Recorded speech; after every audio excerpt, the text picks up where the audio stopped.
Dans de nombreuses cultures africaines, la dot constitue un symbole fort d'union entre deux familles. Elle représente un acte de respect, de reconnaissance et de valorisation de la femme. Mais aujourd'hui, cette tradition autrefois porteuse de sens semble parfois perdre sa véritable signification. Avant, nos grands-pères se mariaient avec moins d'argent et le mariage durait. Mais aujourd'hui, au lieu de se marier, les gens vendent maintenant leurs enfants. Quand tu es déjà doté, tu es respecté dans la famille. Quand tu n'es pas doté, tu ne vaux rien. Ton mari met tout le ciel, te met dehors. Mais quand tu es doté, ça vient de génération en génération, la dot. On nous conseille la dot. C'est la dot qui conseille quand tu es marié. Quand tu aimes ta femme, même si on te demande les milliards, tu vas donner parce que tu l'aimes ta femme. Quand ton mari ne veut pas donner, il ne t'aime pas. Au fil des années, la dot est devenue pour certains une véritable source de pression financière. Des listes de plus en plus longues, des exigences matérielles et des montants parfois élevés transforment ce qui devait être un geste symbolique en obstacle. Les parents d'aujourd'hui, ils abusent déjà. On va te donner toute une liste de 2 millions.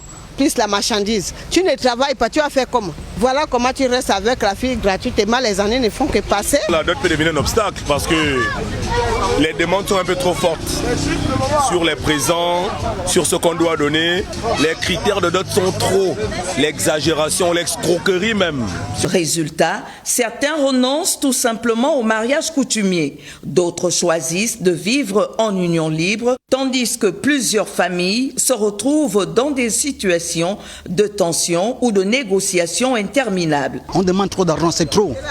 À l'ancienne époque, ce n'était pas comme ça là. Face à cette réalité, des voix s'élèvent pour appeler à une réflexion collective. Faut-il revenir à l'esprit initial de la dot, fondé sur le symbole plutôt que sur la valeur matérielle?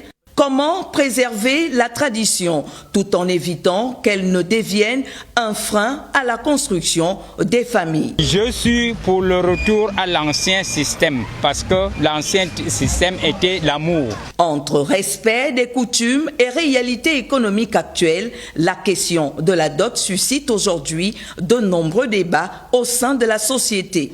Un sujet sensible qui invite à repenser certaines pratiques afin que la tradition demeure un pont entre la famille et non un obstacle de l'union des couples.